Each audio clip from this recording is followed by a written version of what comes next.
the mother of Black Hollywood, Jennifer Lewis. I'd like to ask them both to stand and be recognized. Purpose and power are the two words that also apply to our next guest. And you really want to sit down for this one. She has bucked the forces against her and the current climate of that's polarized and the mistrust to pursue a purpose, to bring all members together as one nation, and to use the power of democracy to shape our destiny.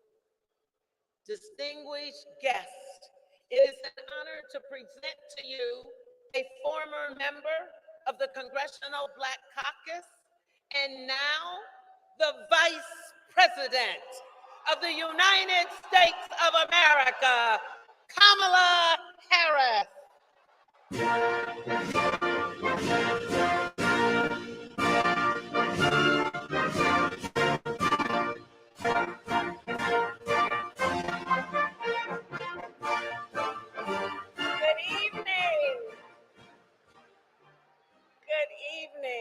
Good evening, everyone.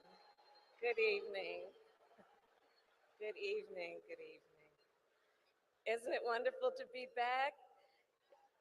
3 years, and we're back in person, CBC.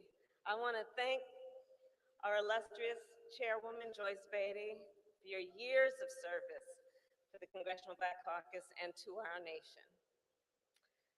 So as we gather here, I know that all of us also have in mind the people of Puerto Rico and Florida and South Carolina.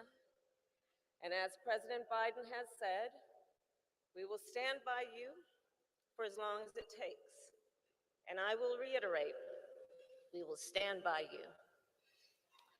Now, for tonight, we gather once again at the Phoenix Dinner with so many friends and our CBC family.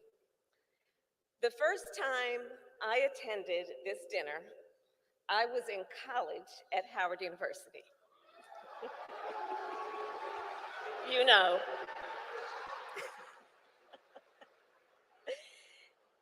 And as a United States Senator, I attended this dinner as a CBC member.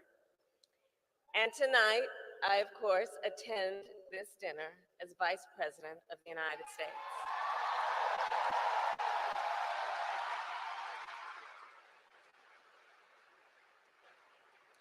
This year's conference theme, Advancing Our Purpose and Elevating Our Power, truly captures the spirit and the purpose of CBC, because that is what CBC does. In a moment, you will hear from the president about the progress we have made together, a president who chose CBC members and staff to serve at every level of our government, including our outstanding Secretary of the Housing and Urban Development Agency, Madam Secretary Marcia Fudge.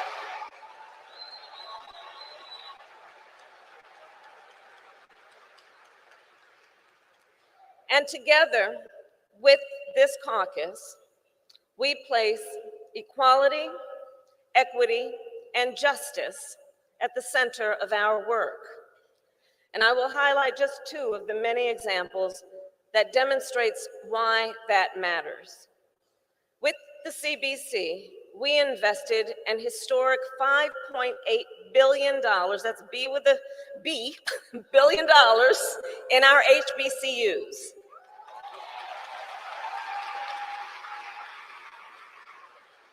Knowing that our HBCUs are some of our best institutions of academic excellence.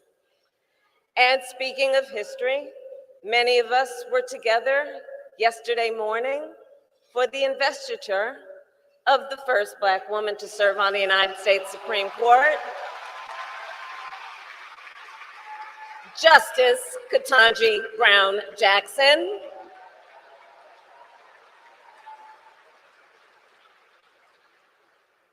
And this, all of it, was made possible because we elevated our power and advanced our purpose. But we still have so much more to do.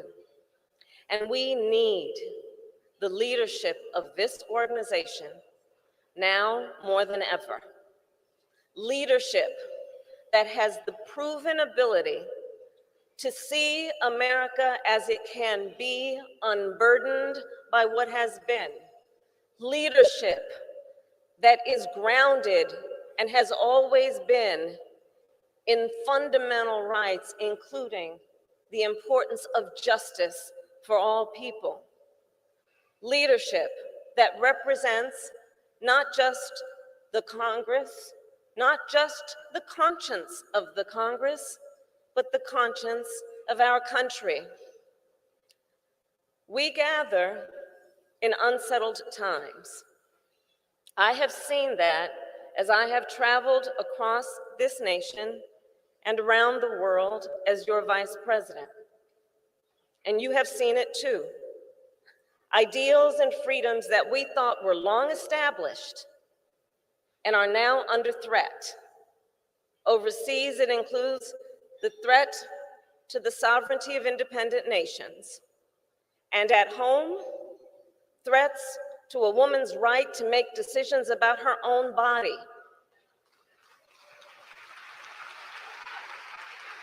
Threats to a voter's right to cast a ballot and have it counted. And threats to the right of every citizen to lead and live free from hate and violence. These long-held freedoms now hang in the balance. So in this moment, what are we then called to do? Well, CBC, let us take a lesson from our history. During one of my most recent conversations with Ambassador Andrew Young, he told me about the time that he and Dr. Martin Luther King met with President Lyndon Johnson in 1964 to push for the passage of the Voting Rights Act. President Johnson had just passed the Civil Rights Act and told them he could not pass another bill. He said, I just do not have the power. So Dr. King turned to Ambassador Young and said, well, we are going to get the president some power. And that is exactly what they did. In elections that year, they organized, advocated, and protected access to the ballot. They got the president the power to pass the Voting Rights Act the very next year. We have a job to do. We have a job to do.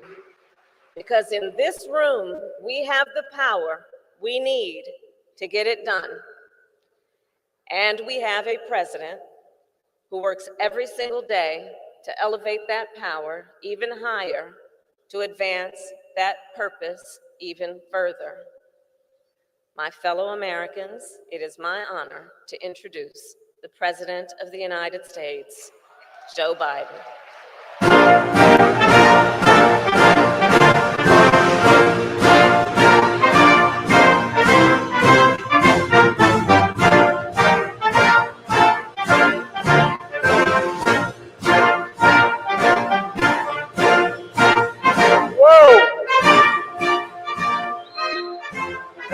CBC. Please sit down. Thank you, Kamala, for that introduction, and even more importantly for your partnership, because it is a partnership. Isn't she doing an incredible job? Not a joke. Joyce, I see you over there. Can't hide. Thank you for your leadership of the CBC as the chair. And Jim, Minority Whip, thank you for your friendship and support, for bending the arc of the moral universe just a little bit more toward justice. And thank you, the CBC members, for your leadership and service. And to the staff of the CBC, including Vince Evans, who worked for us from day one on the campaign in the White House. Thank you, Terry, chair of the CBC Foundation. Y'all are the best. I recruited a bunch of your members to be in my administration. Kamala, Marcia, Cedric, thank you for everything. And everyone here tonight, Jill and I are honored to be with so many friends. You know, though I know you're really here to see Gladys Knight, I ain't one of the pips. Let me start with our hearts, to state the obvious, you can't go without saying, are heavy. The devastating hurricane, the storms in Puerto Rico, Florida, and South Carolina. And guess what? We owe Puerto Rico a hell of a lot more than they've already gotten. But Steve and Val are here tonight, dinner co-chairs, and Val couldn't be here tonight because she's with the people of her district who are in desperate need. My administration is working closely with the CBC members to do whatever it takes to help search and rescue, recovery, and rebuilding. It's going to take a long time, so we cannot tire. Whatever it takes, I mean it, whatever it takes. In this time like these, we're reminded that America is about how we choose to see one another, how we choose to see one another, how we choose to treat everyone with dignity and respect they deserve, how we choose to believe that this America is big enough for all of us to succeed. You know me and I know you. That's the version of America we're making real. Finally, together, we're making it real. In fact, big wins since we were sworn in simply wouldn't have happened without the CBC. As a matter of fact, without the CBC, I wouldn't be standing here tonight.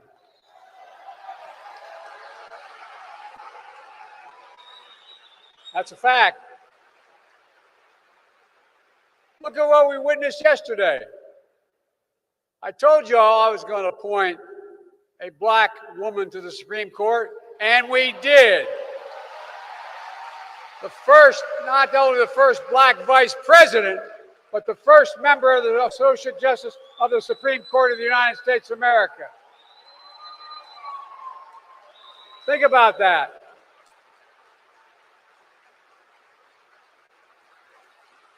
Think about that. Look, I know by now no one ever doubts I mean what I say. The problem is I sometimes say all that I mean. Well, look what Ketanji Brown, the Associate Justice, said. It said, here's her quote, "It took just one generation to go from segregation to the Supreme Court of the United States." That's how she described, that's how Justice Jackson described the feeling as we celebrated her confirmation at the White House this spring. It was one of the proudest days in office and a commitment I kept. But I want to thank Dick Durbin, chair of the Judiciary Committee, for getting it done. He described her as a pillar of strength, but it couldn't have been done without Cory Booker, who was back there as an engineer. Cory, you're here somewhere, I know. Thank you, Cory. And for reminding us of the resolve and joy at that historic moment.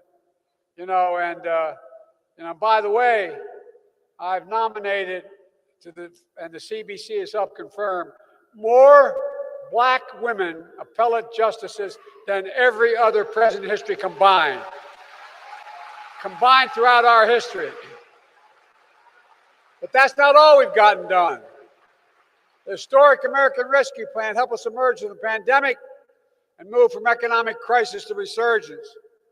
We centered equity in our historic vaccine effort, going to communities, close the racial gap, to make sure all black Americans, no matter where they live, no matter what their circumstance, got a chance to be vaccinated and boosted.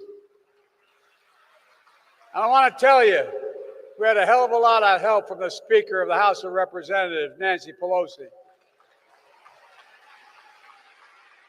Look, that law helped more black Americans gain health insurance under the Affordable Care Act. Black unemployment is down. Black small business creation is up.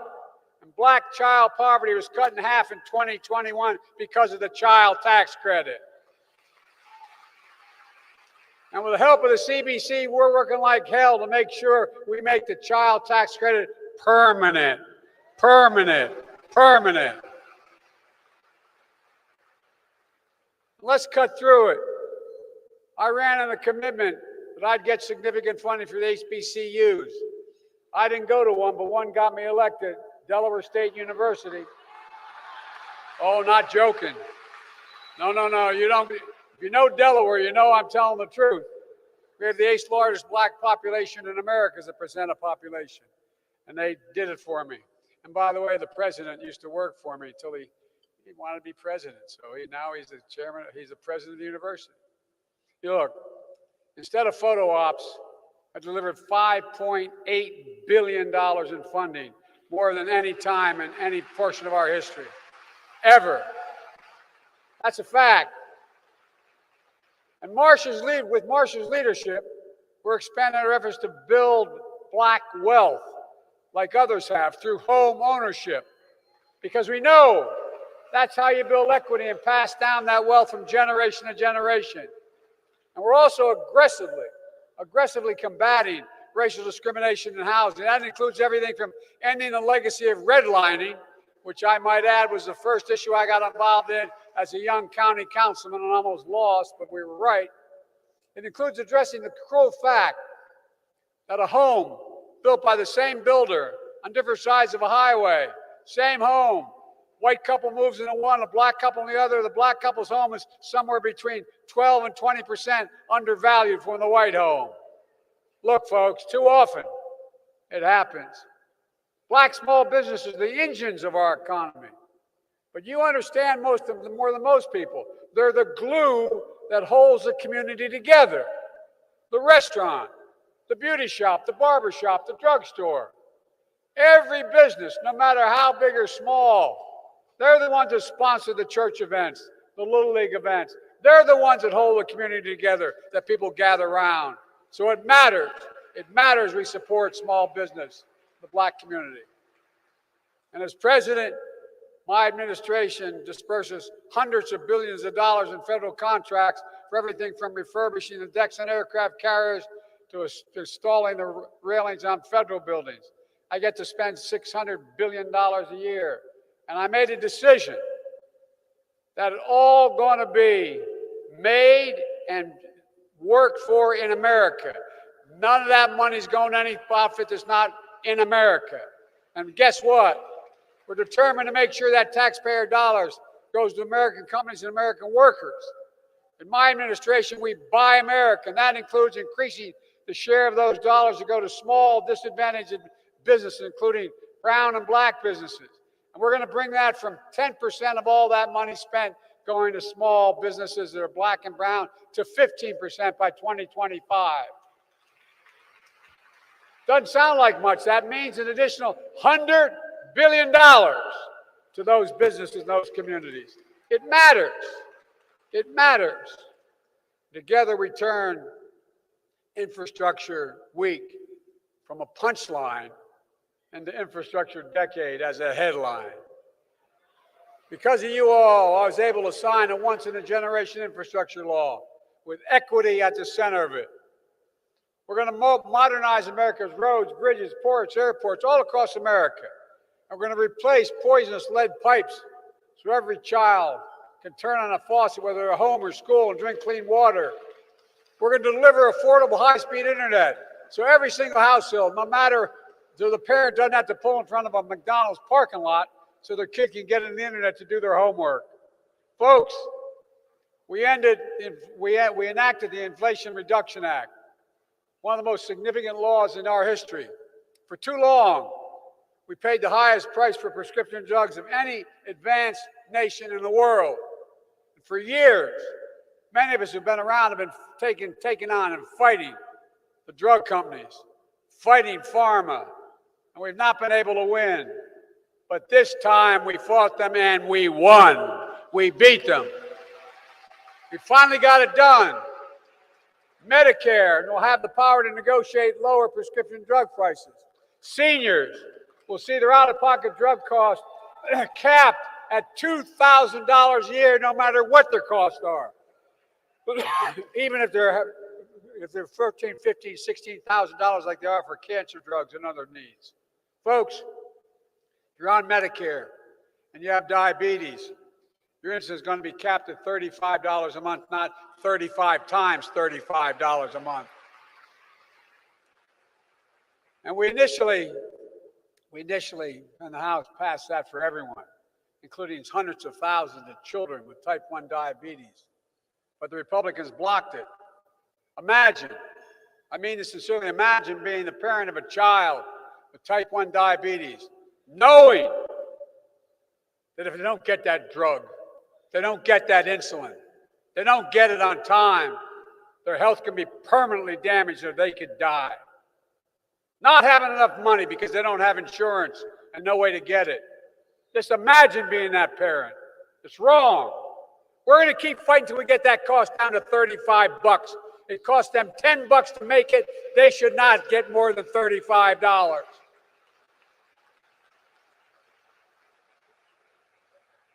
The Inflation Reduction Act takes the most aggressive action to confront our climate crisis ever, in all of human history, ever.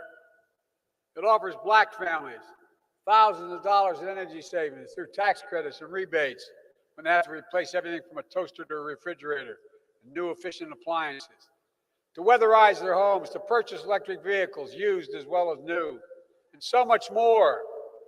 It invests, and Cedric and I talked about this a lot when we were writing it, and invest in those fence-line communities, like in my state of Delaware, that suffered the greatest consequence, being smothered by pollution year in and year out because literally they're the neighborhoods that live next to those communities. We're going to do all this while reducing the deficit last year $350 billion, and this year by $1 trillion. I'm so sick of Republicans saying we're the big spenders. Give me a break. Give me a break. And by the way, this bill is going to reduce the deficit by another $300 billion over 10 years because Medicare is going to be paying less for the drugs that are going out. As a result, we can afford, I know I'm being banged up by the Republicans, but come bring it on. We can afford to cancel $10,000 in student debt and $20,000 if you had a Pell Grant. For Americans making under $125,000. 70% of black college students receive a Pell Grant. For many black students, these loan forgiveness will wipe out the student debt completely. For others, it will provide significant relief. It's a game changer. I don't want to hear a word from those members of Congress, if you notice, whose families got tens of thousands of dollars and several $1 million in pandemic relief loan forgiveness. The same ones criticizing. Give me a break, come on. They voted for or those who voted for a tax cut or $2 trillion for the wealthiest Americans and the biggest corporations, where they didn't pay a penny for it. Look, you know me, I know you, and I have your back. 2 weeks ago, we held the first of its kind White House summit against hate-fueled violence that many civil rights leaders here today called for after the evil visit upon Buffalo 4 months ago. Jill and I traveled to Buffalo to grieve with those families and meet with them, as I have with every one of these major massacres that took place, to deliver a message from deep in our nation's soul.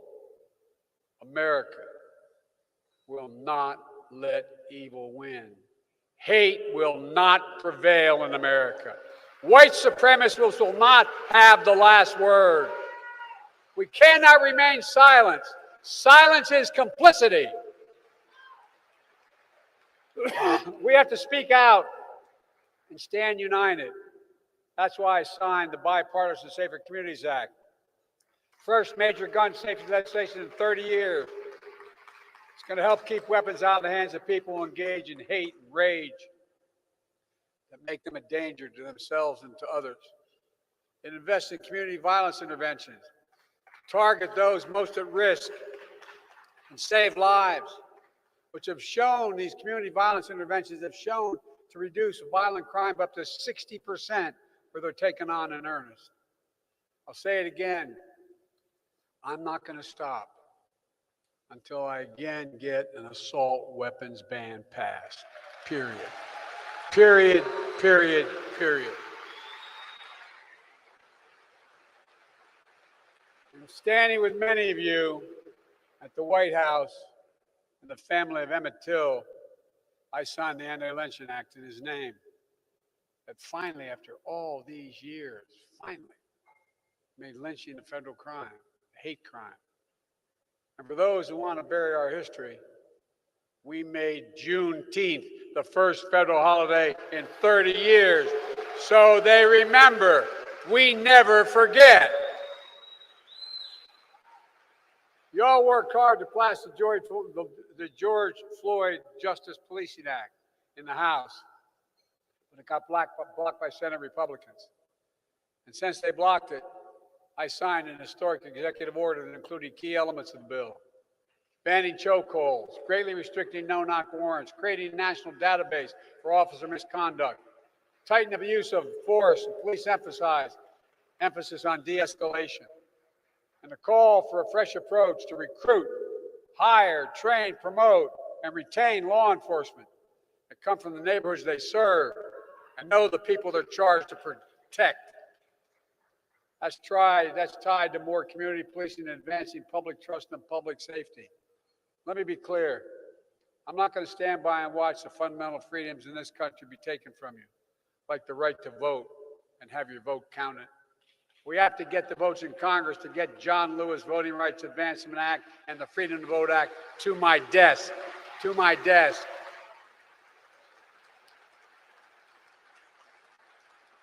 We must get the votes in Congress to codify Roe v. Wade to protect the right to choose and the right to privacy.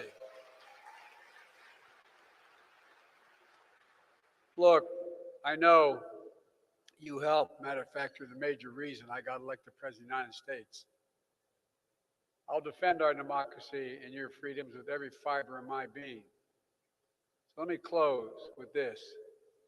I asked Cedric if everyone knows why this is called the CBC Phoenix Dinner. He said, everybody at CBC knows it, which I think I knew. But the entire community should know it. I said, okay. In 1901, Congressman George Henry White of North Carolina was the only black member of Congress at the time. He was a champion of civil rights who stood against the rising tide of white mob violence. Delivering his final four speech, he called a temporary farewell. George Henry White said of black Americans, and I quote, "Phoenix-like, we will rise up someday and come again." These parting words on behalf of an outraged, heartbroken, bruised and bleeding, but God-fearing people, faithful, industrious, loyal, rising people, full of potential force. Well, folks, more than 120 years later, you've made that real. A potential force that's real. It's rising, full of force. You had my back, and I promise you I'll have yours. Together, let's remember who in the hell we are. We're the United States of America, and there's nothing beyond our capacity. May God bless you all, and may God protect our troops. Thank you for your patience. Thank you.